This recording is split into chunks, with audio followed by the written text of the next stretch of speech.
Welcome to Dr. Raj Purohit's Law Learning Lessons. Dear students, I am Dr. M.S. Raj Purohit, Principal Government PG Law College, Pali. Today we shall discuss about the definition of contract. Various jurists define contract in different manner. Salmon says that it is an agreement creating and defining obligation between the parties. Sir Frederick Pollock defines it in these words, that every agreement and promise enforceable at law is contract. Holland says a contract is an expression of agreement entered into by several, by which rights in personal and made available against one or more of them.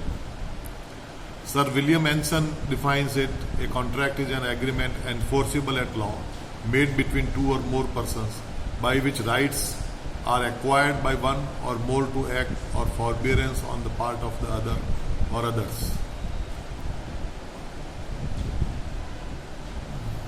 Williston says a contract is a promise or a set of promise for the breach of which the law gives a remedy or the performance of which the law is in some way, some or other way, recognized as a duty.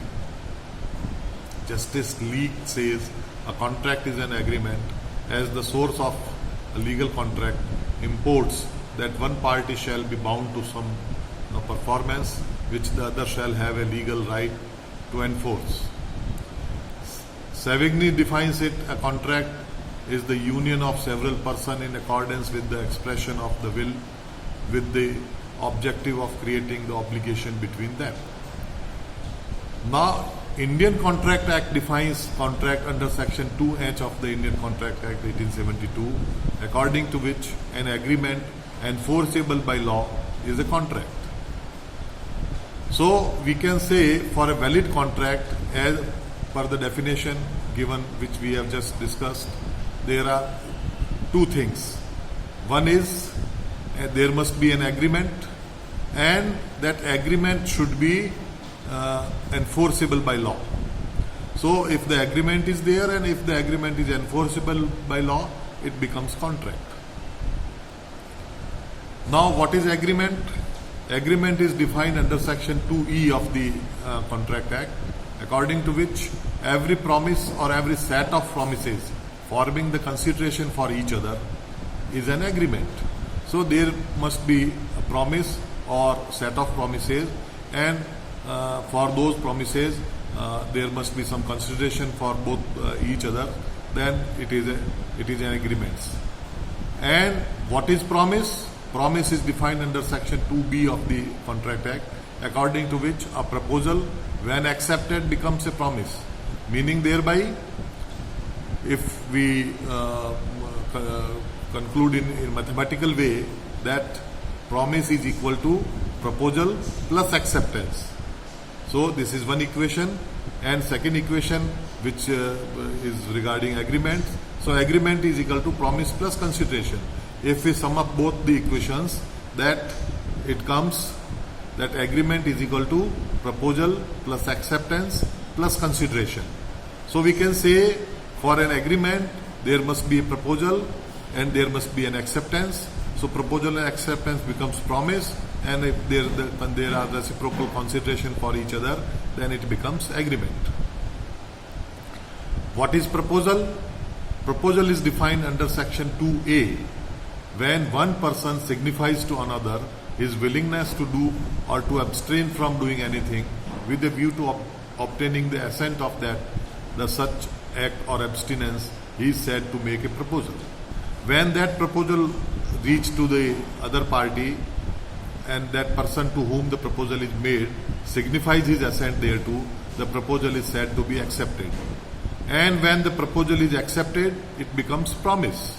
So acceptance is defined under Section 2B, and promise is defined under 2B itself, and which says that a proposal when accepted, it becomes promise.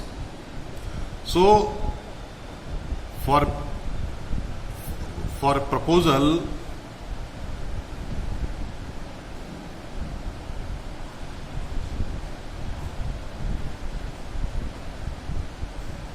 there must be communication, and communication can be expressed and implied as well. Communication, when completes, when it comes to the knowledge of the person to whom it is made. Lalbant Shukla versus Gauridat. In this case, the Munim of Gauridat, Lalbant Shukla, there was a missing of the master's son. Then he ordered his Munim to go and search for him. Lalbant Shukla went for searching his master's son. He found him and get back to the master. He handed over to his master that this is your son. During these process, that master published some pamphlets that whosoever comes with my, whosoever find my son, he will be rewarded by 100 rupees, by some money. When Lalbant Shukla came back and he got to know that there is some reward for the searching of the master's son, and he went to his master that I have searched your son, so give me the reward. He said that master said that there was no communication, or there was no communication between you and me regarding this, and I have ordered to search it, and you have not got it before getting my son.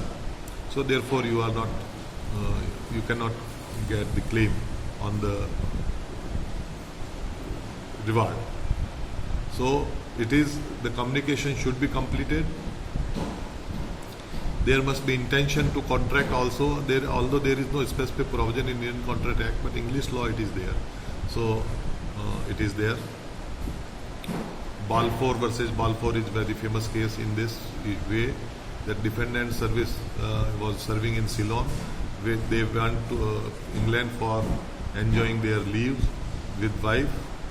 There in England, his wife fell ill, so he has to come to his service. So he came back to Ceylon and assured his wife that he will be paying 30 pounds as maintenance every month.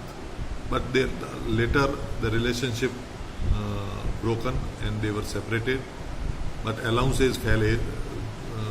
There were area of the allowances which he has not paid for that. Then she filed suit for that. The court says that there was no intention of continuing the relationship, so therefore there is no contract between the parties, and it is not suit was dismissed thereon. Then there must be some definiteness should be there, because the agreement will be void for uncertainty. Agreement, if it is not certain, capable of being made certain, then those contracts are void. Thank you very much.